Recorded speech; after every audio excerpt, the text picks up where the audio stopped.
So in today's tech tip, I'll be giving you a quick walkthrough of the Roku TV remote. Now this is for the Roku Express 4K, and it's pretty much more or less the same for any Roku devices, unless of course you're using a Roku TV, which might have a more complex remote. But for this Roku remotes, so this is the overview. Now here at the top we have the power button. You use this to switch the Roku TV on or on. Okay, this is the Roku device. And then here we have the back button.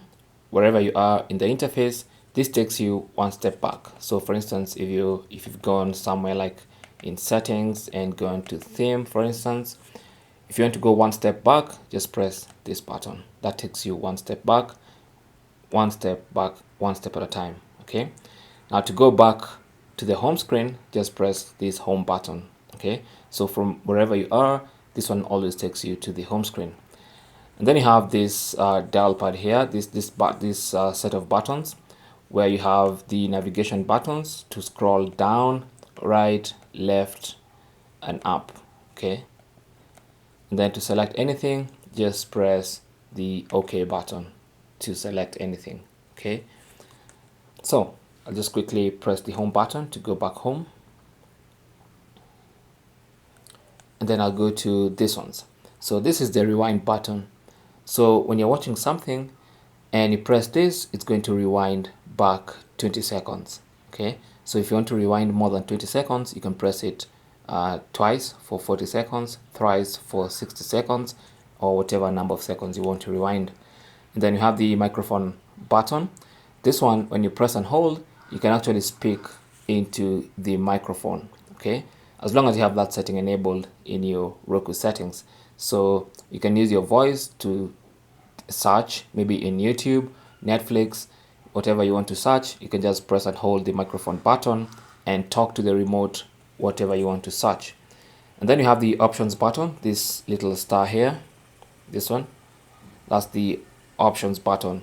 So you can call on it anytime you're in an app that has options. Okay, so it's not going to work for all the apps. It's going to only work when the app you're in has options. Okay, so you can call on it anytime. So let me go, for instance, to an app that might have options. So let's go to Netflix, for instance. Okay, so with Netflix launched, if I want to see some options, I can press the options button, and as you can see, we have options appearing. So it only works when the app you're in has options. Okay, now let's quickly go back to the main home screen, and then here we have the play pause button, and then also we have the rewind button and the forward button. Whatever you're watching, you can just forward as long as you want by pressing this or this one to rewind. And then you have these custom buttons that will launch these apps that are printed here. So this one is a custom button to launch Netflix quickly, Disney Plus, Paramount Plus, and Apple TV. And that's basically all the buttons of your remote. This little hole here is the microphone.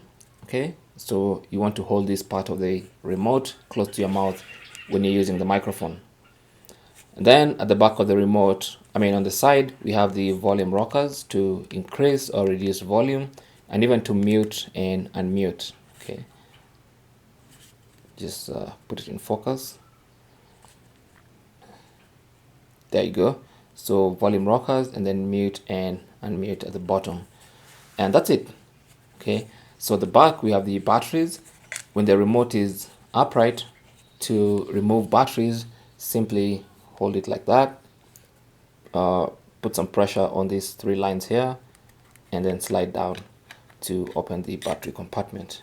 Okay, and then to close, press and push up. And that's basically the Roku remote overview. Thanks for watching. Leave your comments and questions down below, and good luck.